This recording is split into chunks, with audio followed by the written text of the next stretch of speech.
예, 안녕하십니까. 공정안전관리 11주차 강의 시작하도록 하겠습니다. 지난번 시간에 이제 방폭기계 표시까지 했죠. 그래서 한번 정리를 다시 해보면, 이제 EX가 방폭 구조를 뜻하고요. 그래서, 방폭기기라는 걸 뜻하고요. 그 다음에 구조에는 이렇게 기호로 합니다. 그래서 내압은 D, 압력은 P, 안전증은 E, 유입은 거의 안 쓴다 그랬죠. O. 그 다음에 번질 안전은 IA, IB. 소문자입니다. IA, IB. 그래서 복합 고장일 경우, 그 다음에 이게 단일 고장일 경우, 비점화가 N이고, 몰드가 M, 충전이 Q, 그 다음에 특수가 S. 이렇게 되고요. 분진 방폭 구조 중에서 내압은 TD. 이게 D가 더스트겠죠. TD. 그 다음에 분진의 압력 방폭은 PD. 이렇게 되고요. 몰드는 MD. 이렇게 됩니다. 그래서 기호가 이렇게 나오면 내압방폭 구조구나 이렇게 보시면 되고, 그 다음에 이제 산업용이 2, 광산용이 1이라 그랬죠. 그 다음에 조선해양 쪽 이쪽이 3입니다. 로마차 3 이렇게 되고요. 그 다음에 이제 가스의 종류, 증기의 종류에 따라서 A, B, C 세 개로 이렇게 나눠지고요. 분지는 11, 12, 13, 11, 12, 13 이렇게 되죠. 그러니까 EX, TD, 2, 11 이렇게 되면 방폭 구조인데 분진의 내압 구조 중에서 이제 산업용이고 분진 1011 종이다. 여기가 이제 종류가 A, B, C 듯이 11, 12, 13에서 얘도 이제 분진의 종류입니다. 분진이.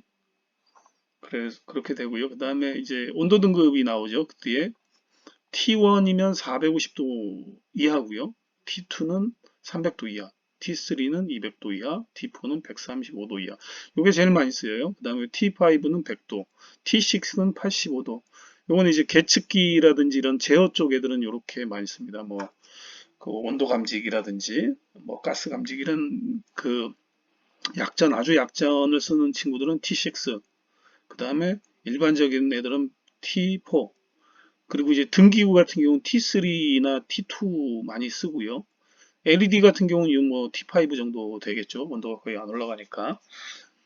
그렇게 되고 이제 온도는 발화 온도를 얘기합니다. 발화 온도. 발화 온도하고 인하 온도하고 있죠. 인하 온도는 성냥같이 점화를 됐을 때에 불이 붙는 거기 때문에 인하 온도는 상당히 낮죠. 그 40도 미만인 경우가 상당히 많고요. 발화 온도는 스스로가 타는 거라서 석유화학 계통이면 400도가 넘는 것들이 많습니다. 그래서 얘는 이제 발화 온도다 이렇게 생각하시면 되고요. 자, 휘발유 같은 거를 예를 들어도 휘발유가 인화점은 마이너스입니다. 마이너스 뭐 20도 뭐 이런 식인데 발화 온도는 400도가 넘어요. 그렇기 때문에 이런 거를 쓸 수 있죠. T2 정도 이런 거. 자, 그 다음에 이제 보호 등급 IP죠. IP가 이제 앞에 숫자가 있고 뒤에 숫자가 있다. 이렇게 해서 앞에가 분진, 뒤에가 이제 물 침투에 대한 얘기입니다. 기존의 방폭 구조 같은 경우는 SDP, DP, XDP 이런 식으로 표현을 했는데 이게 이제 일본식 표기였는데요. 요즘은 이제 IC로 해서 이렇게 다 바뀌었습니다. 이렇게. 그다음에 보시고 자, 그 다음에 이제 MSDS에 보면 발화 온도가 나와요. 그래서 여기 보시면 자연 발화 온도 463도 C, 오소 527도 C, 메탄 527도 C, 파라, 핀인가요? 하여튼 이렇게 됩니다. 자연 발화 온도가. 그래서 이제 복합물이다 보니까 각각의 구성되어 있는 애들의 온도가 나와 있는데 대부분 400도가 넘잖아요. 그죠? 그렇게 됩니다. 그래서 요거다. 이렇게 보시면 돼요. MSDS에 나옵니다. 그렇게 해서 확인을 하면 되고요. 인화점은 여기 있을 거예요. 인화성 해당 없음. 불이 안 붙나요? 왜 해당이 없을까요? 인화가 증기압을 보면 알죠. 증기압이 킬로파스칼 뭐 거의 없는 것 같긴 합니다. 증기밀도 3.7 굉장히 가볍네요. 비중 0.68 이렇게 됩니다. 잘 모르는 물질입니다. 물질이 뭔지 모르겠는데. 자, 그 다음에 우리가 IC 60079-20이라고 하는 기준을 보면 물질별로 그 저기 이 가스의 등급 이런 것들이 다 표시가 돼요. 보시면 카스 넘버 50000이라고 하는 물질이 포름알데히드라고 하는 거네요. 포름알데히드인데 얘가 그룹은 2B다. 2B죠. 그 다음에 이제 온도 등급은 T2다. T2가 몇이었죠? 350도였나요? 한번 볼까요? 300도네요. 300도 미치네요. 그렇게 해서 발화 온도가 어디 나오겠죠? 발화 온도가 300도짜리가 여기에는 안 보입니다. 멜팅 포인트도 있고 보일링도 있고 굉장히 이거 인화성이 높겠네요. 증기가 마이너스 6도씨서부터 증기가 어마어마하게 생기니까 그 마이너스 92도부터 증발이 되기 시작해서 보일링은 이제 펄펄 끓는다는 거잖아요. 마이너스 6도만 돼도 어마어마하게 증기가 생기니까 얘는 증기압이 굉장히 높겠죠. 그리고 증기압이 높은 애들은 인화가 잘 됩니다. 그래서 이거는 폭발 플래시 포인트가 60도네요. 60도고 플래시가 이게 인화점이 60도면 너무 높은 것 같은데요. 그 다음에 MESG가 이거는 이제 그거네요. 폭발 간극 그러니까 틈새 내압방 폭풍수에서 틈새 했던 거 있잖아요. 그게 0.57mm 미만이면 불이 꺼진다는 얘기고요. 그 다음에 또 볼 수 있는 게 또 뭐가 있나요?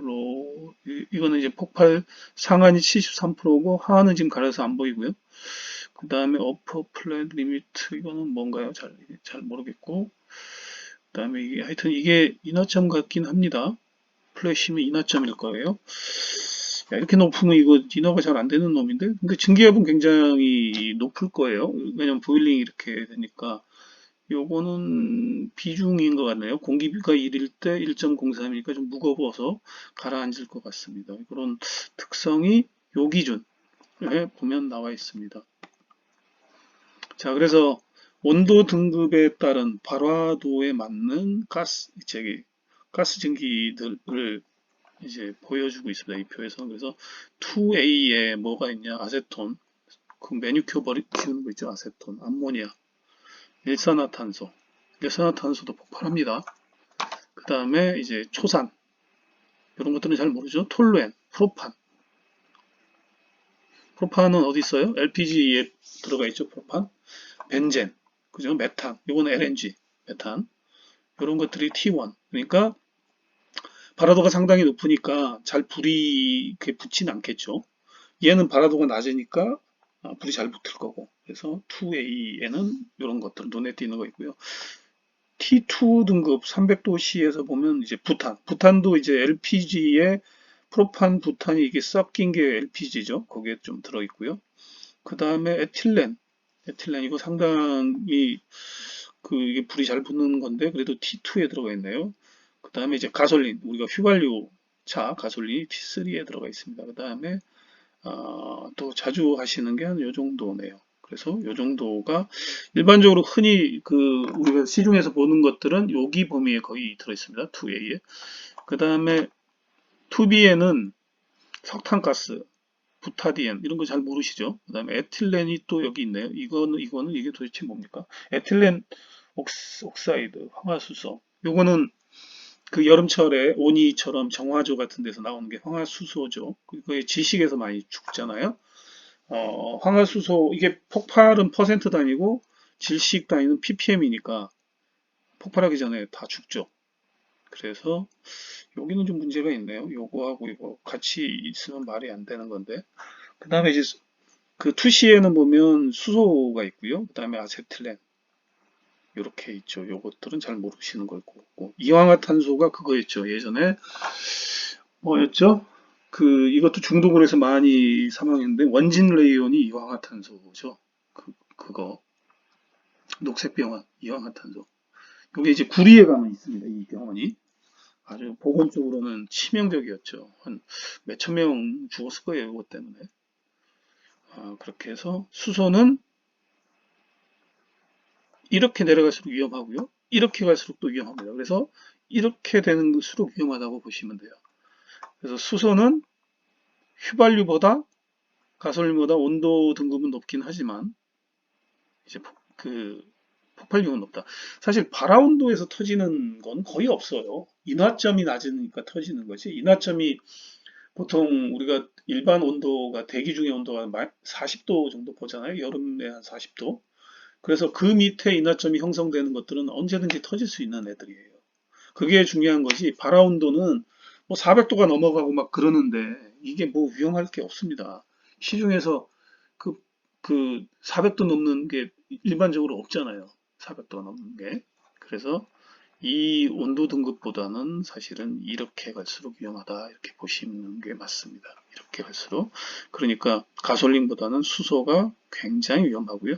수소보다는 아세틸렌이 더 위험합니다. 이렇게 보시면 되는데 지금 수소 밸류 체인이라 그래서 이번 정권에서 수소가 안전하다고 지금 자꾸 얘기를 하는데 그거는 말이 안 되는 얘기예요. 수소 본배가 탱크가 안 터진다 그러잖아요. 뭐 에펠탑에서 뭐 떨어져서 안 터진다 그러는데 그건 본배 얘기고 왜냐하면 걔가 이제 탄소 섬유 같은 걸 만들어서 안 터집니다. 안 터지는데 본배만 갖고는 안 되잖아요. 본배 후단에는 뭐 밸브도 있고 배관도 있는데 얘네들은 다 뒤틀어지거든요. 그러면 다 그 나옵니다. 충격받으면 본배는 안 터지지만 연결되어 있는 배관들이 뒤틀어지면서 터집니다. 거기서 나올 수 있어서 위험합니다. 이거 말이 안 되는 얘기고요. 자, IP 등급 아까 처음에 IP 등급 있었죠. 그래서 앞에는 그 분진에 대한 얘기입니다. 고체에 대한 얘기고 뒤에는 물에 대한 얘기다. 그래서 제일 많이 쓰이는 게 이제 IP54 등급인데요. 먼지의 침입을 전적으로 방지하지는 않으나 기기의 정상적인 동작을 저해할 수 있는 양의 먼지가 침입해서는 안 된다. 정상적이죠. 몇 개라고는 없어요. 그죠? 4. 어떠한 방향으로도 용기에 대하여 물이 튀기는 물에 대해서 해로운 영향이 없을 것 이렇게 되어 있습니다. 그래서 어떠한 방향은 비는 위에서 하지만 밑에서도 이렇게 뿌리고 해서 물건이 여기 있다 그러면 어떠한 방향에서 했을 때도 해로운 영향이 없다. 근데 한 6, 8 정도 한번 볼까요? 먼지의 침입이 없어야 된다. 그 다음에 8은 잠수에 대한 보호기기는 제조자의 규정된 조건 하에서 연속적인 잠수에 적합해야 된다. 용기를 규정한 압력과 시간의 조건 하에서 물속에 넣었을 때 물의 침입에 의한 해로운 영향이 없을 것. 뭐 이렇게 되어 있습니다. 이렇게 되면 뭐 거의 안 들어간다고 보시면 돼요. 그래서 분진하고 그 다음에 이제 물에 대한 거다 이렇게 되어 있습니다. 우리가 그 안전 쪽에 보면 IP2X라는 얘기 많이 써요. 그게 어떤 거냐면 손가락 감전 보호거든요.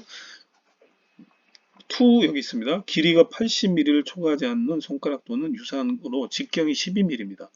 그게 무슨 얘기냐면 손가락이 12mm보다는 두껍긴 하죠. 이제 새끼손가락은 좀 더 얇으니까 12mm가 통과하지 않아야 된다는 얘기예요. 그래서 2X입니다. X라는 거는 이쪽은 물은 신경 안 쓰겠다는 얘기고요. 2는 요거. 그래서 IP2X를 만족하는지를 보려면 그 볼펜 같은 거 있잖아요. 사인펜, 모나미 볼펜 같은 거 그거 갖고 와서 쿡 찔러 갖고 들어가면 얘는 2X를 만족 못 한다고 보시면 돼요. 손가락을 들 수는 없잖아요. 충전부에. 그럼 감전되니까. 그래서 뭐 이렇게 사인펜이라든지 볼펜 같은 거 갖고 다니면서 꾹꾹 찔러 보면서 그게 들어가면 2X를 만족 못 한다. 이렇게 보시면 됩니다. 그 다음에 이제 방폭기기의 선정 예시 부분인데요. 이제 모타, 푸시 버튼, 로컬 컨트롤 판넬, 그죠? 라이팅 픽스처, 등이인데 이제 천장 같은데 고정되어 있는 등. 그 다음에 리셉터클이라는 것은 플러그하고 콘센트라고 생각하시면 돼요. 리셉터클. 그 다음에 이게 배관 피팅, 엘보, 유니온, 뭐 플러그 이런 것들이 다 피팅입니다. 배관 자재들. 그 다음에 인스트루먼트, 개장 쪽이라 그러죠. 계측기 같은 것들. 그래서 얘네들은 이렇게 쓰고 하여튼 뭐 여러 가지 쓸 수 있습니다. 그 다음에 분진도 뭐 여러 가지 이렇게 SDP라는 건 옛날 표기네요. 그죠? DP, DP. 아까 처음에 TDP, PDP 뭐 이런 식이었잖아요. 그래서 이거는 일본식 표기 옛날 겁니다. 자, 그래서 본질한 지연은 이렇게 IA 소문자를 쓰죠. 영종장소에 일반적으로 사용한다. IB는 영종장소에는 사용할 수 없고 1종이나 2종에는 쓸 수 있다. 이렇게 되어 있습니다. 병영고장, 병렬고장. 단독 고장. 그래서 얘는 단독 고장일 때, 얘는 이제 복합적인 고장일 때, 임의로 선택한 두 개의 사고가 연합해서 발생했을 경우, 어느 한 개의 사고가 발생했을 경우, 예, 이 차이가 있습니다. 그래서 얘는 1종 쓸 수 있고, 얘는 0종에도 쓸 수 있다. 이 얘기가 되고요. 배리어라고 얘기 지난주에 했죠. 이렇게 생겼습니다. 모양은. 요게 이제 각각의 배리어입니다. 그래서 여기에 이제 전선을 물리는 거죠. 여기에. 요거 물리는 건 사실 위로 되고 요거는 이제 나사로 돼 있어서 일반적으로 이제 일자 드라이버로 돌려서 풀고 요게 이제 러그 전선을 꽂는 거죠. 이렇게. 그래서 전원선. 이런 식으로 연결되어 있겠죠. 이렇게. 요게 전선입니다. 이렇게. 그 다음에 이제 요게 이제 배리어인데 옆에서 봤을 때, 요건 앞에서 봤을 때 이렇게 됩니다. 그래서 전원이 볼까요? 요렇게 끊어서 여기가 이제 안전한 지역이에요. 안전한 지역. 요렇게가 이제 폭발 위험 지역이에요. 그래서 요게 기기를 이렇게 설치를 하는데 안전한 데서 이 배리어, 요게 배리어입니다. 요게 배리어. 그래서 어, 이게 저항이고 리액터고 컨덴서가 되겠네요. 이렇게 구성이 돼서 전류를 일정하고 안전하게 이렇게 놉니다. 잠깐만, 이게 거꾸로 되는 것 같은데 여기가 폭발 지역이네요. 여기가 안전한 지역이고. 그럼 요게 기기인가 봅니다. 리미티드, UNI 리미티드, CNL 리미티드 이렇게 돼 있습니다. 뭐 어쨌든 경계를 해서 안전한 지역에 요 배리어를 설치하고 위험한 지역에는 기기가 설치돼서 여기서 복합이나 단독 고장이 나도 폭발하지 않는다. 점화 에너지 자체를 제어하는 것이 그 배리어고 본질 안전 방폭 구조입니다. 배리어는 비폭발 위험 지역에 설치되어 안전 지역에서 폭발 위험 지역으로 공급하는 전기 에너지를 제어하여 폭발이 일어나지 않을 정도의 정기적 레벨만을 위험 지역으로 보내주는 장치이다. 그 얘기입니다. 자, 이렇게 되어 있네요. 안전 지역의 배리어라고 하는 트랜스포머 아이솔레이트 배리어 이렇게 되어 있죠. 그래서 여기 위험 지역에는 이제 가스 감지기 같은 게 지금 설치가 되어 있죠. 위험 지역에. 그래서 U0, U out, U in입니다. 이거는 전압. 그 다음에 IOII죠. 그래서 이거는 전류. 그 다음에 POPI, 전력. LOLI, 인덕턴스. COCI, 정전 용량 이렇게 돼 있어서 그 얘보다 얘가 작아야 돼요. 공급되는 게 더 크면 이것은 문제가 되죠. 공급되는 게 무조건 이하여야 됩니다. 더 작아야 됩니다. 보시면 작죠? 그죠? 얘는 좀 크네. 이 두 개는. 그래서 예를 들어서 비위험 지역에 배리어가 있으면 24V면 얘가 30V. 얘가 크죠? 93mA, 120mA. 그 다음에 1.2W, 0.65W. 3mAh가 뭐야? 인덕턴스 H. 그거네요. 하여튼 10마이크로 H. 그 다음에 페럿이죠? 예. 그래서 페럿. 얘는 더 크네. 그래서 하여튼 요게 이하고 이상이고 요게 이제 이 조합이 잘 돼 있어야 된다는 얘기입니다. 요거까지 아시는 분들은 별로 없을 거예요. 이게 번질안전 방폭 구조고요. 그래서 번질안전 방폭 구조를 보면 이렇게 인증서의 서티피케이트에 PT 퍼션 이거 이제 독일에서 독일 제품이네요. 그래서 아이솔레이트 세이프티 배리어 그래갖고 스위치 어플라이어 뭐 이렇게 식으로 되어 있네요. 얘는 센서고 그래서 얘의 값하고 얘의 값이 요거하고 요겁니다. 그래서 요게 맞는지 이렇게 비교를 해야 돼요. 이렇게. 그래서 얘가 오버하지 않아야 되는데 오버하는 경우라든지 이런 것들이 서로 매칭이 돼야 됩니다. 지금 방폭 구조는 그 세계 인증기관에서 해요. 가스안전공사, 안전보건공단, 그 다음에 이제 산업기술시험원 이렇게 세 군데에서 국가에서 지정받아서 하고 있습니다. 자, 그래서 이제 내압 방폭 구조를 일반적으로 많이 쓰는데 일반적인 사항입니다. 부품 인증을 받아서 빈용기 또는 기기의 일부를 이용하여 조립한 기계는 사용 불가합니다. 기기 인증을 받은 후에만 사용 가능하다. 그러니까 그 빈 껍데기 인증을 받은 다음에 용기를 빈 걸로 받은 다음에 거기다 잔뜩 자기가 넣고 싶은 대로 넣으면 안 되고 이 박스를 인증을 받았을 때 거기에 부품이 뭐뭐 들어간지가 나와 있어요. 그걸 써야 되는데 사실 시중에서 보면 표준형 박스 하나 받아놓고 자기 마음대로 막 때려 넣고 씁니다. 이것도 넣었다 저거 넣었다. 이건 안 된다는 얘기예요. 그 얘기가 이거고요.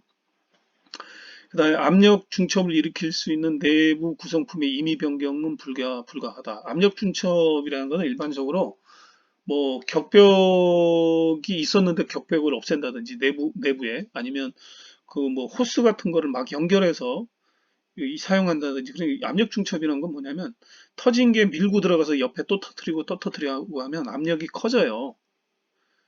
그 대기압 상태에서 터졌을 때 압력이 그 옆에 방에 있는 데를 밀어주면서 터져버리면 이게 대기압이 아니라 압력이 쌓여진 상태에서 터지잖아요.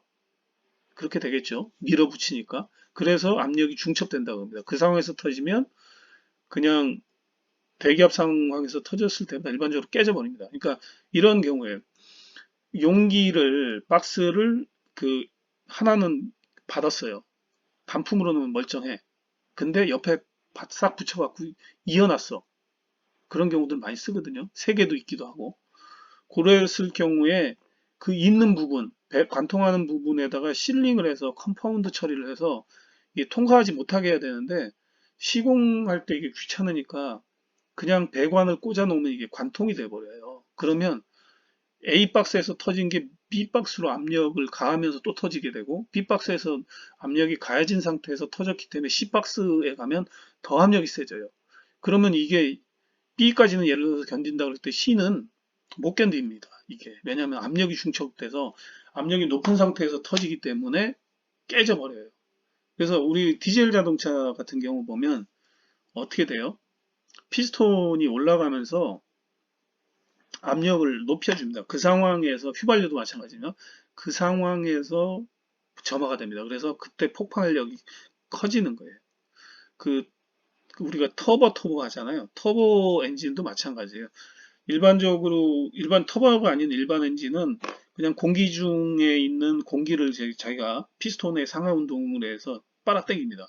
피스톤이 내려가면 음압이 걸리니까 쑥 들어오는 거고, 피스톤이 올라가면 압축이 된 상태에서 이제 터지는 건데, 이 터보라는 거는 피스톤을 내려서 그 공기를 흡입할 때 터빈 같은 걸 돌려서 아예 대기압이 아니라 공기가 압축된 상태로 들어가게 만들어요. 그래서 이 터빈을 돌리는 힘은 어디서 나오냐면 폭발한 다음에 배기가스가 나갈 거 아니야? 머플러로. 그때 배기가스 배관에 연결을 해 넣어요. 그러면 얘가 프로펠러가 돌면서 그 공기 흡입하는 쪽에 그 터빈을 연결해 놔갖고 그 들어갈 때 이제 압축하게 만드는 겁니다. 그게 이제 터빈의 원리예요. 네. 그 우리가 발전소에 있는 터빈 블레이드도 고압력으로 이렇게 돌려줍니다. 그래서 보면 터빈 블레이드가 터빈 날개가 블레이드가 한 개가 아니고 정말 많은 개수로 되어 있어요. 그래서 맨 처음에는 저압, 그 다음에 차츰차츰 고압으로 가서 이걸 돌리게 되어 있거든요. 원리는 뭐 비슷합니다. 그래서 압력 중첩 부분이 있고요. 그 다음에 방폭기계의 외부 접속은 반드시 단자대를 통해서 한다. 검정 테이프는 사용 불가다. 요거 많아요. 등기구 같은 경우도 보면 그냥 그 저기 배관에다가 바로 등을 연결해서 그 배관 안에서 그냥 검정 테이프로 연결하는 경우 굉장히 많습니다. 그래서 배관이라는 거는 기본적으로 배관 사이를 중간중간에 실링을 해 놓지 않으면 이건 전체가 뚫려 있는 거예요. 압력 중첩이 생겨요. 저쪽 끝에서 터진 게 압력이 밀고 나오거든요. 그래서 그 단자대라는 걸 설치하면 단자대에서는 끊깁니다. 그 얘기입니다. 원래 단자대에서 결선을 해야죠. 단자대라는 건 이제 터미널 블럭이라고 하잖아요. 그래서 단자 박스가 있고 그 안에 터미널 블럭이 있죠. 거기에서 이제 모든 거는 결선을 하는 게 기본입니다. 이건 기본. 근데 우리나라는 또 이것도 잘 안 지키는 경우가 많죠. 요즘은 뭐 많이 지키는데 예전 것들 많이 안 지켰고요. 그 다음에 이제 싼 데서 하면 이런 거 안 합니다. 돈 아끼려고. 그 다음에 용기를 임의로 변경하여 사용 불가한다. 그 박스를 사놓고 막 중간에 구멍 뚫어 놓고 거기다가 뭐 붙여 놓고 막 이런 경우 굉장히 많습니다. 그런 것들 현장 가면 많은데 그런 것들 그러면 안 된다. 사용하지 않는 개구부는 금속체 플러그로 마감 조치를 한다. 이런 것들도 많이 틀리고요. 나사는 맞는 나사로 해서 완전히 밀착하도록 한다. 이게 이제 일반적으로 많이 설치된 내압 방폭 구조에 대해서 잘못된 시공 사례다. 이렇게 보시면 되고요. 오늘은 여기까지 하고 이제 금요일 날 수업 때 뵙고 뒤에는 이제 실제 시공 사례들이 사진이 있어요. 그건 이제 다음 12회차 때 하도록 하겠습니다. 수고하셨습니다.